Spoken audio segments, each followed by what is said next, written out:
कि हनुमान किसका अवतार था। कई जो भक्ति मार्ग में कहते हैं ना कि पवन पुत्र हनुमान, तो पवन देवता जो थे, पवन देवता माना वायु देवता का अवतार था। फिर कहते हैं कि हनुमान रुद्र अवतार था, 11वां रुद्र अवतार।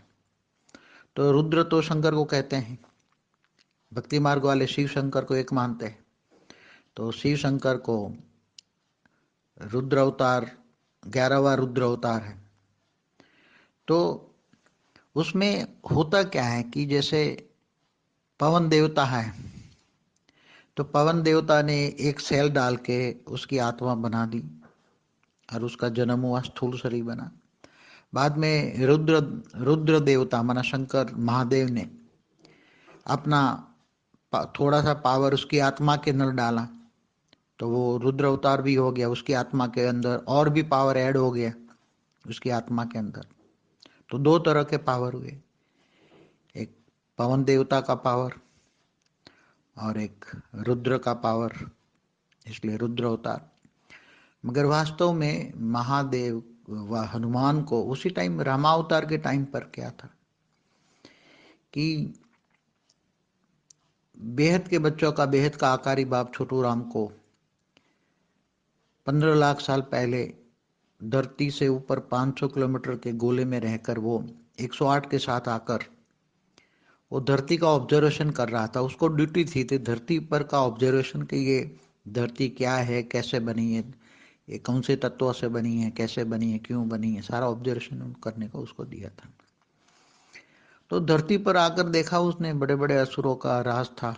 धरती पर 7 भाग में भेजकर धरती को उसने 7 भाग में भेजकर अलग अलग 7 परम परम महाशक्तियों को धरती पर उसने आकारी रूप में भेजकर ऑब्जर्वेशन कर रही थी, और उन्हीं शक्तियां भी सारा रिपोर्ट भेज रही थी। उसी टाइम रामावतार भी हुआ। तो रामावतार वास्तव में तो वो विष्णु के अवतार होने वाला ही था, क्योंकि ये तो ब्रह्मांड में चुपचाप काम कर रहे थे ना। ये हम लोग जो काम कर रहे थे, चाहे छोटू राम कर रहा हूँ, चाहे मैं कर रहा हूँ, चाहे बेहद का पीएम कर रहा है, तो हम लोग चुपचाप गुप्त वेश में काम कर रहे हैं। हमारा कोई आज तक न प्रत्यक्षता ब्रह्मांड में जान पाया, न कोई जान पाएगा। गुप्त वेश में काम है। इसलिए वाणियों में भी कहा है, ज्ञान है गुप्त, प्रसाद है गुप्त, दान मान मर्तबा सब गुप्त है, बाप है गुप्त। तो उस टाइम रामावतार के समय विष्णु का अवतार होना था।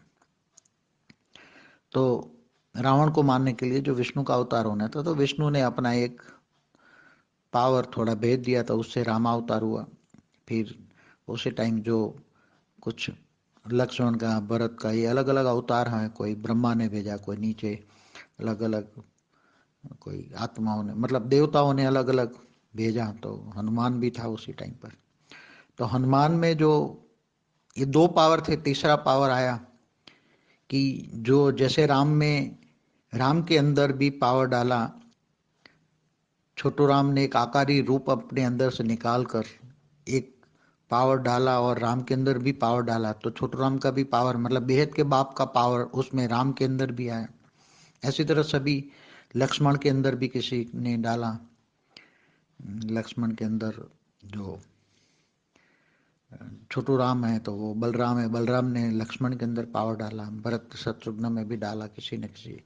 तो हनुमान के अंदर जो 108 का नंबर 1 पावरफुल जो आत्मा है, नंबर 1 जो आत्मा है, उसने अपना पावर हनुमान के अंदर भी डाला। इसलिए हनुमान के 3 प्रकार का पावर हुआ। कितने प्रकार का पावर हुआ? बहुत पावरफुल हुआ, बहुत ही पावरफुल हुआ। तो इसलिए हनुमान सारा काम कर रहे थे। इसलिए वो सूर्य देवता को भी निगल सकते थे, क्योंकि सूर्य देवता तो एक सूर्य उसी टाइम पर सूर्य नारायण देवता थे। अब सूर्य नारायण देवता, तो सूर्य देवता वो एक अग्नि जल रही है। सूर्य देवता वास्तव में क्या है? हाइड्रोजन का विस्फोट होकर हीलियम में कन्वर्ट होकर एनर्जी, मतलब अग्नि तत्व है ना, अग्नि तत्व। मगर हनुमान के अंदर तो परम तत्व की मात्रा ज्यादा थी, और उसमें तो 108 की नंबर 1 आत्मा ने उसमें परम लाइट डाला हुआ था। 2-3 कला की पावर की परम लाइट डाली थी। तो परम लाइट जिसके अंदर हो, तो परम अग्नि तो कुछ भी नहीं है, तो वो सूर्य को भी निगल सकता, इतनी ताकत थी उसमें, और वास्तव में सही हुआ है, मगर लोग समझ नहीं पाते। शास्त्रों की बातों को समझना बहुत बड़ी बात है, क्योंकि उसी टाइम के हिसाब से कौन सी आत्मा में कितनी कैटेगरी थी, कौन था, क्या था, और उसी टाइम का अनुभूति, समय की अनुभूति उसी टाइम पे चले जाना चाहिए। जैसे टाइम मशीन होता है, तो जब आप हनुमान की बात करते हो तो हनुमान के उसके आत्मा को जज करो, उसमें कौन सी किसकी कैटेगरी की पावर थी, राम में किसकी पावर थी, किसका अवतार था, विष्णु का अवतार, उसमें विष्णु का भी पावर था, और छोटू राम ने भी अपना पावर डाला था। लक्ष्मण में ऊपर से जो नंबर वन, जो बेहद की नंबर वन रचना यहाँ ब्रह्मांड में थी, बलराम जिसको कहते हैं, बलराम का भी पावर था। ये सभी अलग अलग कैटेगरी की आत्माओं ने बहुत, रामावतार में पावर, 108 ने भी अलग अलग रूपों में पावर डालकर काम करवाया था राम रावण के युद्ध के वक्त। तो 108 ने भी सूक्ष्म में पावर डाल डाल के, किसी न किसी में पावर डाल डाल के काम किया था। इसलिए सभी अवतारों को, ये गुप्त वेश में काम होता है, तो अवतारों को कोई विष्णु का अवतार कहता है, राम और कृष्ण को कोई विष्णु का अवतार कहता है, कोई पर ब्रह्म परमेश्वर का अवतार कहता है, कोई पूर्ण ब्रह्म पूर्ण परमेश्वर कहता है। तो सभी बेहद की बात है, ये अति गुह्य बात है। अति गुह्य बातें समझना बहुत बड़ी मुश्किल बात है। और ये बेहद की आत्मा, जिन्होंने बेहद का ज्ञान, पूरा ड्रामा का, बेहद का विश्व का, बेहद का ड्रामा का आदि मध्य का राज समझा है, तो ही ये बातें, अति गुह्य बातें समझ में आएंगी। बाप अंत में बैठ सारा राज समझाते हैं बेहद को, बच्चों को अंत में सारा राज समझाते हैं। बेहद का बाप अंत में सारा राज समझाता है। ज्ञान सब्जेक्ट तो पूरा हो गया, मगर राम और कृष्ण अवतार का राज समझाते हैं कि राम और कृष्ण अवतार क्यों सफल नहीं हो पाए धरती पर, क्यों धरती नहीं बदल पाए, धरती के 5 तत्वों को क्यों नहीं समझ पाए, 5 तत्वों को परम तत्वों में परिवर्तन की प्रोसेस क्यों नहीं समझ पाएंगे, ये सब बताएंगे। वो सारा राज अंत में बताएंगे। अंत में सारा राज जो समझेंगे वो नाराज नहीं होंगे।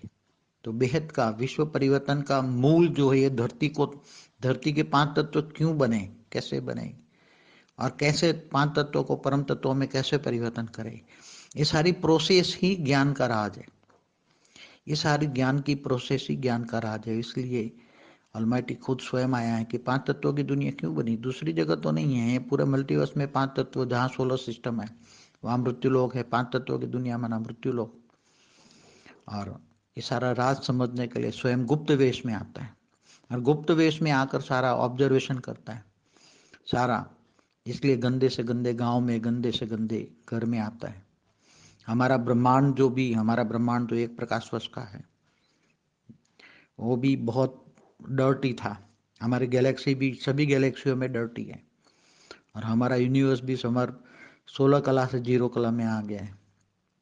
तो सब कुछ मतलब एकदम जो गंद से गंद है, उसी में आकर हम ऑब्जर्वेशन कर रहे हैं, ताकि ऑब्जर्वेशन का मतलब ये है कि सब कुछ अनुभव करें प्रैक्टिकल में, कि ये सब, ये मल्टीवर्स में 5 तत्व कैसे बने, 3 तत्व कैसे बने, परम तत्व कैसे परिवर्तन हुए, और अब 5 तत्वों को परम तत्वों में कैसे परिवर्तन करेंगे। उनकी सारा ज्ञान, उनको सारा नॉलेज को एक्सपेरिमेंट करना, अनुभव करना, और उसको पूरे एक धरती को परिवर्तन करके पूरे मल्टीवर्स को परिवर्तन करना है, ये हमारा जीवन का लक्ष्य है। और वो करते रहेंगे। उसके साथ 108 बेहद के बच्चे हो, 1008 हो, जो भी समझ में आए, ज्ञान से ही समझ पाते हो कि मैं बेहद की आत्मा हूँ या नहीं हूँ। ज्ञान है पहचान। 108 वाला होगा तो ज्ञान सागर में डूबेगा, 1008 वाला होगा तो 50%। ये मैंने बोला हुआ है, पहले भी बोला हुआ है, अभी भी दोबारा रिपीट करता हूँ। अपने आप को जानो, स्वयं को जानो कि तुम कौन सी कैटेगरी की आत्मा। बेहद के हो तो कितना ज्ञान समझ में आता है, कितना ज्ञान समझते हो। इसलिए स्वयं को जानो, मैं कौन सी कैटेगरी की आत्मा हूँ।